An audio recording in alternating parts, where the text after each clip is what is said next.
A liberdade de expressão é exatamente você poder falar o que você pensa. Vamos imaginar que hoje eu tenho uma opinião a respeito do Bolsonaro e uma opinião a respeito do Lula. Se eu quiser mudar de opinião, eu posso mudar de opinião. Vamos imaginar que uma pessoa hoje fala assim, Léo, você é um idiota. Mas por quê? Ah, não, você defende o Lula. Aí o cara vai e manda pra mim um monte de filmagens do Lula realmente ordenando os crimes e etc. Aí o Lula tá lá, 20 horas de filmagens, só fazendo coisa errada, exatamente as coisas que eu imaginava que o Lula jamais faria. Aí o que eu vou fazer? Obviamente, eu vou ter uma decepção muito grande e vou mudar minha opinião. Liberdade de expressão é isso. A partir daí eu falo com vocês, olha, acabei de receber um material que me mostra que eu falei, que tudo que eu falei até agora estava errado. Não foi isso que muitos jornalistas fizeram? Até a Charizard, ela mudou de opinião a respeito do que está acontecendo no Brasil. Então, o que rola nesse momento é que a liberdade de expressão nos dá esse direito. Então, os defensores do Bolsonaro que não se posicionam agora, nesse momento, a favor da liberdade de expressão, eles não conseguem entender que aos poucos todos estão sendo devorados. E olha, eu vou contar para vocês uma história que... Por que o jornalista precisa entender de economia? O jornalista, ele é um cara... Vamos imaginar o jornalista mais idiota. Eu vou generalizar. O jornalista de direita da Jovem Pan. Esse é o cara mais idiota que existe. É o jornalista de direita da Jovem Pan. Sabe por quê? O jornalista de direita da Jovem Pan, ele está comemorando a possibilidade do endurecimento do regime porque ele acha que o endurecimento do regime vai fazer com que apenas os jornalistas de direita da Jovem Pan existam. Agora não. O debate político existe porque existem dois lados. Pessoal, eu vou simplificar para quem acha, para o jornalista que acha que ir contra o Glenn e acabar com a liberdade de expressão é uma vantagem. Para o jornalista que está do lado do Bolsonaro e acha que isso é uma coisa fantástica, eu vou te fazer um exemplo muito simples. Eu sempre dou exemplo de Minas Gerais, mas obviamente cada um pensa no estado que você está. Minas Gerais movimenta muito dinheiro com uma coisa que chama Campeonato Mineiro de Futebol. As maiores torcidas de Minas Gerais são a torcida do Cruzeiro e a torcida do Atlético. Essas duas torcidas, elas fazem com que os times de futebol ganhem milhões e milhões e paguem os jogadores milhões. Agora vamos imaginar que de uma hora para outra, o dono do Cruzeiro, por ser um cara muito influente, ele tivesse acesso ao juiz Toninho Moro, da cidade de Belo Horizonte, e conseguisse prender todo mundo do Atlético. Olha que maravilha.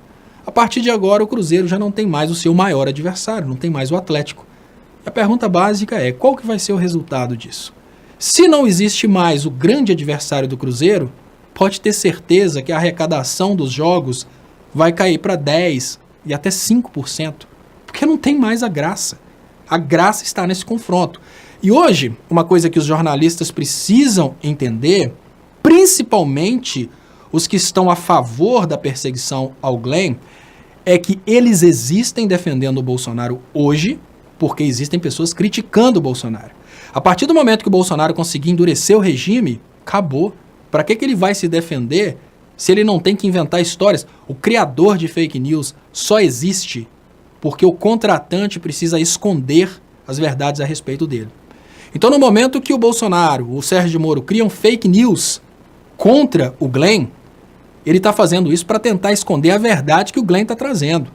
A pergunta básica é o seguinte, se todos os comunicadores de esquerda forem silenciados, o que a Jovem Pan vai fazer? Não precisa mais da Jovem Pan. Então, basicamente, o jornalismo precisa entender que assim como times de futebol, os adversários que fazem a disputa existir, também no campo da comunicação é exatamente o confronto que faz a direita existir. A direita só existe porque ela precisa criar mentiras para confrontar a esquerda. Ela precisa criar sensacionalismo para confrontar o campo progressista. Então, quer deixar a Jovem Pan quebrada? Cala a esquerda. Pergunta básica, a Jovem Pan produz o ódio contra a esquerda. Se a esquerda não tiver como se defender, se a esquerda não tiver como promover seus ídolos, ela vai criar ódio contra quem? Para que o Bolsonaro e o Sérgio Moro vão precisar do site antagonista se eles não têm mais com quem fazer antagonismo? Pergunta básica. Mas os antagonistas estão torcendo pela prisão do Glenn, sem saber que é o Glenn que dá emprego para eles.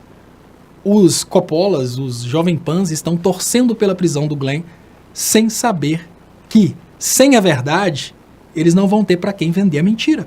Né? Básico, simples assim. A Jovem Pan e demais canais de comunicação que trabalham para a direita produzindo a mentira, os MBLs, eles só estão produzindo a mentira para que a verdade não chegue ao local. Olha, as igrejas, as falsas igrejas evangélicas, elas só estão produzindo mentiras a respeito do evangelho para que o evangelho verdadeiro não chegue às pessoas. Se queimarem todas as Bíblias, né, não vão ter mais essa necessidade de criar mentiras. Aqui no Brasil, a gente tem uma prática muito cruel das empresas que instalam serviços de TV a cabo. Eles não fazem o aterramento do sistema de TV a cabo. O que isso normalmente tem causado no Brasil é a queima de aparelhos televisores, a queima de aparelhos ligados ao sistema de internet do provedor de internet. Por exemplo, a NET não instala o supressor de surtos que é necessário na entrada do sistema de TV a cabo. Da mesma forma que um raio pode cair e queimar um aparelho eletrônico, imaginem o que pode acontecer se uma criança estiver segurando o fio da TV a cabo exatamente no momento em que o raio cai.